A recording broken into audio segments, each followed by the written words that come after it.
And the fact that Kyle became infected, this could be what the title of the DLC means. Perhaps Kyle and Aiden are now genetically similar, and seeing as how the DLC has you fight in some sort of arena deathmatch, maybe the final obstacle you face is Crane. Well, it looks like I was wrong.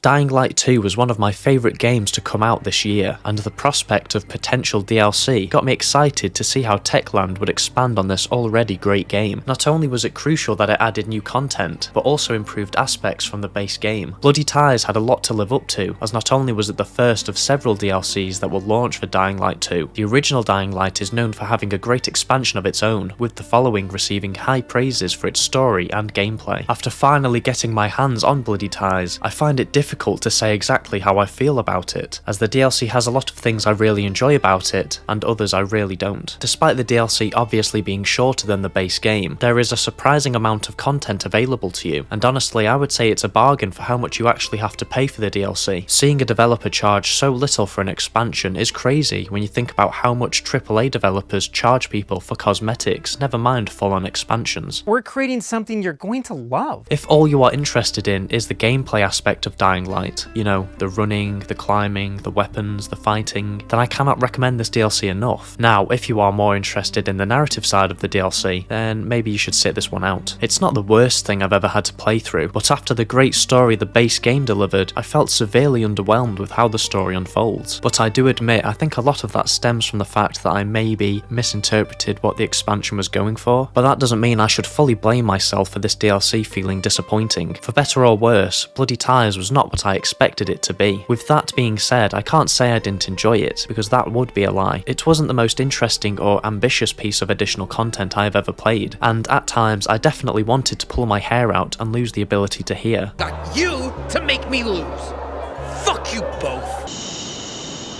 But the gameplay carried a lot of it. To my surprise, and probably no one else's, Bloody Ties takes place during the events of the main game. This really caught me off guard, as I was so confident that this expansion would show us the next step of Aiden's journey. But, oh well, there's always next time I suppose. Most of the content in Bloody Ties is focused around the new location, Carnage Hall, a sketchy, isolated arena where violent maniacs, aspiring fighters, and gambling addicts go to watch or participate in deadly competitions held by the arena's owner, Astrid, as she searches for the next champion. During Dying Light 2's lifespan, we have become accustomed to its style and how it uses colour and environments to evoke ideologies of characters/factions and create certain moods, as any good level design should do. Old Villador presents a simpler way of life for the people living there, with the old-fashioned scaled-down buildings and vast open spaces, implying a sense of freedom, which makes sense as it is a place that is more controlled by survivors rather than peacekeepers. The centre couldn't be further from this, as the large industrial construction gives the city a concrete jungle vibe, opposing the more natural appearance of Old Villador. Carnage Hall is a completely different entity altogether. Upon entering Carnage Hall, you are met with bright purples, reds and gold interior designs, with hanging decorations and sculptures, as well as expensive art pieces, evoking a sense of power and wealth. It immediately highlights Astrid's power and influence over the city. Given how extravagant the place is, you begin to forget that you're playing a game set in an apocalypse. I mean, there are TV screens inside the hall advertising fights and products you can buy. Out of all the professions that could benefit you in a zombie apocalypse, I didn't think graphic design would be one of them. Although the design of Carnage Hall is a bit jarring to what you've become accustomed to in Dying Light 2, it does massively differentiate it from other places in the base game. Yes, this place does look very nice on the surface, but it didn't get the name Carnage Hall from looking like a coked up version of Las Vegas. The arena is where most of the action takes place. Aiden is put centre stage to be witnessed by a huge roaring crowd, and Astrid herself. It's difficult to comment on the style of the arena itself, as at first it looks just like your typical fighting pit, but the intrigue comes from the different challenges you undertake, as they change the arena entirely. The main gameplay focus of Bloody Ties is the challenges you can undergo in Carnage Hall. The main goal for beating all of these challenges is to get the chance to fight Skullface, the biggest and baddest dude in Carnage Hall, that rose to the top thanks to a mix of Alex Jones's supplements and a subscription to Hustlers University. This incel, I mean main beast is what you are aiming to beat, but you can't expect to beat a Chad like Skullface without earning your stripes first. Before you actually get a chance to participate in what the bulk of this expansion consists of, you actually have to qualify by completing challenges around Old Villador, meaning any trash players should refund the DLC. Bloody Ties focuses on harnessing all of your skills you have acquired over the year and a bit of playing Dying Light 2. All that time fighting, running and jumping is cranked up to 11, as certain challenges are specifically focused on pushing you to the very limit with these gameplay mechanics. These challenges are what grab your interest, and what most of your attention will be focused on, because it definitely won't be the story, I can tell you that. In Carnage Hall there are 4 types of challenges you can complete to rise to the top and fight Skullface. These challenges are Spectacle, Carnage, Rush and Freak Fight. Spectacle was the one that was most hyped up by Techland themselves. In this challenge, Astrid recounts major historical events, or folk tales, that Aiden must then act out in a twisted stage show performance, as he is bombarded with other bloodthirsty gladiators and infected. Now, it would be difficult for Aiden to RP being involved in some of the most popular stories ever told in a plain old dusty arena, so the dedicated prop team at Carnage Hall worked tirelessly to create the most immersive environments to lose yourself in. Spectacles are the bread and butter of the challenges in Carnage Hall. Each one has specific objectives you must complete, ranging from transporting items to a location to defending yourself for a limited amount of time. They are the least focused of the challenges, as you are a lot more free to complete the objectives in a way that suits you. Spectacles allow you to utilise many of the skills you have learned playing Dying Light 2, which is what made them my favourite kind of challenge. That, and the opening spectacle being a tribute to the tragedy of Haran. Just hearing that music again in-game sent chills down my spine. Carnage is the next challenge that pretty much does what it says on the tin. The aim of Carnage is to kill marked enemies in a specific time frame several times, and each time you kill these marked targets, a more deadly and ferocious target is dropped into the mix, with them culminating in a final fight with Dying Light's most deadly enemy. Oh, except for the times when you have to kill a GRE anomaly, which are still pushovers in this DLC. This tests your effectiveness in combat and encourages you to be aggressive, taking the fight to the infected, and on the other end of the scale, you have Rush. This challenge tests your mastery of the movement mechanics and knowledge of how to effectively traverse your environment. Like a classic time trial game mode, each Rush challenge has the player run through a number of checkpoints in a limited amount of time. Now, this on its own wouldn't be much of a challenge, but the player also has to outmaneuver tons of infected. It's not the hardest of the challenge by any means, as you are faster than most infected, but it's great at showing you how much of an effective tool movement is against enemies, and showing you that even if you are weaponless, that doesn't mean you are totally vulnerable. Freak Fight is the most intimate of the challenges.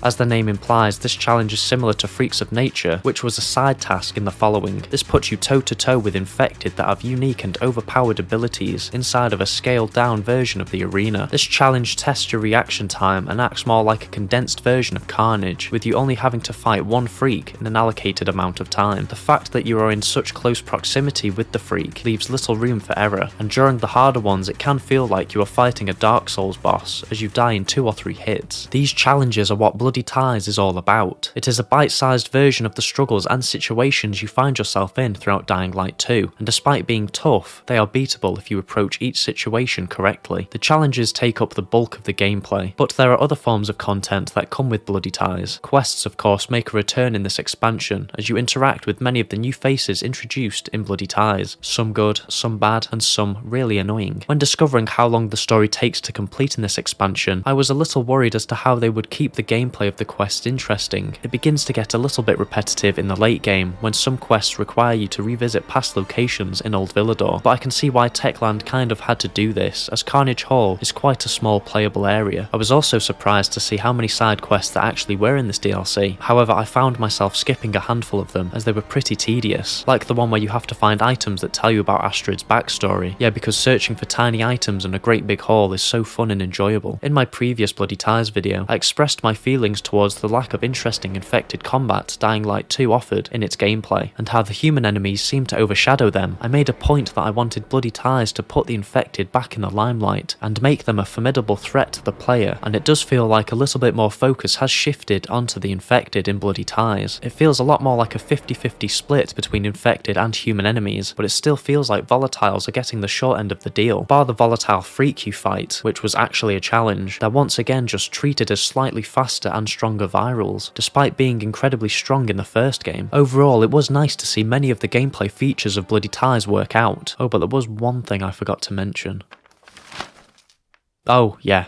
the Mannequin. Before the DLC released, Techland teased a new tool that the player would be able to use in Bloody Ties. Obviously, fans were excited as many of the tools in the base game were great additions that expanded the gameplay. This mystery item turned out to be the Mannequin, a small shield the player can equip on their forearm that can deflect incoming enemy attacks and can be equipped with mods to deal some damage. It was hyped up from the very beginning of the DLC, making a brief cameo appearance in the hands of a craftsman, and then we finally get to use it when we get to Carnage Hall. Just kidding, you don't actually get to use the Mannequin until you finish the story of the DLC. Possibly the lamest thing Techland did was have the Mannequin only usable after you finish the story of Bloody Ties. The Mannequin is perfect for Carnage Hall, as it is most effective against human enemies, so using it after you're pretty much done with the new area and returning to the centre and Old Villador kind of makes it obsolete, as it's much easier to keep your distance from enemies and skills can be purchased that make your blocking effective anyway. This was disappointing, but it can be overlooked as the rest of the gameplay is solid. Can't really say the same for the story though. It seemed as though Techland hit their stride with their storytelling, which made me all the more excited for Bloody Ties, as it meant the story would be expanded upon in some way. Now the way in which it was expanded definitely disappointed me, as I would have preferred the next step in Aiden's journey, rather than a side story. During the main game, Aiden will be contacted by a stranger that tells you about a new threat that plans to attack the city if not stopped, so Aiden takes it upon himself to confront this faceless enemy. However, it's not that simple, as Aiden quickly finds out that this faceless champion is part of a super shady club that requires a password to get into. After spouting a dead meme to the guard at the door and being quickly rejected, he stumbles into a fedora wearing man named Chiro. This twat, decent fella, is an aspiring fighter, and once you teach him never to steal from you again, he offers a partnership between the two of you so you can enter Carnage Hall. Chiro is basically the catalyst for the entire story of Bloody Ties happening, and the main focus of it overall. This is one of the reasons why the story of Bloody Ties was such a letdown for me, as you become entangled in family drama. Having family conflict in a story can be interesting if done properly, but in Bloody Ties it just kind of falls flat due to a massive underlying issue: the new characters it introduces. Chiro can probably be described as the main character in this story, as like I mentioned, he is the reason a lot of the plot unfolds. The problem with Chiro is that he plays a similar role to Hakon, in the sense that you and him are forced to become allies, eventually becoming friends, and then predictably he turns on you halfway through the DLC. The reason this worked a lot better in the base game is because you were given time to grow attached to Hakon, and he really did seem to care about Aiden. He was a deeply flawed person who acknowledged this, and if pushed in the right direction, could be swayed into coming back to your side. The reason Chiro's arc isn't nearly as good as Hakon's is because the friendship between him and Aiden feels incredibly forced. The game desperately tries to make you like Chiro by making Aiden his wingman all of a sudden, despite knowing the guy for less than a day. Like Hakon, Chiro was also kind of a shitty person, but whereas Hakon has redeeming qualities, Chiro is just presented as a hot-headed, violent liar who only uses Aiden to get what he wants, and when Aiden tries to do what's best for him, he pushes him away, and then has the audacity to try and kill him in the arena. When the time came to fight him, you best believe I didn't hesitate to kill him. This is apparently the bad choice to make, but why would I spare the guy when the game gives me no valid reason to? In the last few hours, this guy has robbed me, taken credit for something he didn't do, ignored my advice, tried to kill me, and he wears a fedora. Need I say more? During the promotional material for Bloody Ties, it was the villains that got the most attention, and despite this, they got the least amount of attention in the actual game. Skullface wasn't really a character and was more so a plot device to drive the other characters. The only time you could really class him as an actual character is during the last 5 minutes of the game. He had so much potential to be a key player in the story, but it feels like Techland used him too sparingly and gave him absolutely no personality, apart from being a mute version of Bane. Arguably though, the most disappointing character of them all was Astrid. The ingredients were there to make her a memorable villain and make her feel like someone you didn't want to mess with, but her involvement in the story is wasted. Her motivation for becoming a villain is that she wants to entertain the masses, which could have been an interesting plot to follow, but we learn nothing new about her by the end of the story. The biggest reason why she was such a letdown, I think, is honestly due to the lack of impactful choices in the expansion. Unlike the base game, none of your choices feel like they matter, even the one where you decide to either save Chiro or kill him. No matter what you choose at the end of the game, the outcome is practically the same. What would have swayed me into liking the story a lot more is if there were actual interesting endings to Bloody Ties. But no, nothing changes, and you're sent back to the base game like nothing happened. I guess there are some things that could be salvaged from the story of Bloody Ties. Maybe in the next DLC they can flush out Astrid and make her a reoccurring character.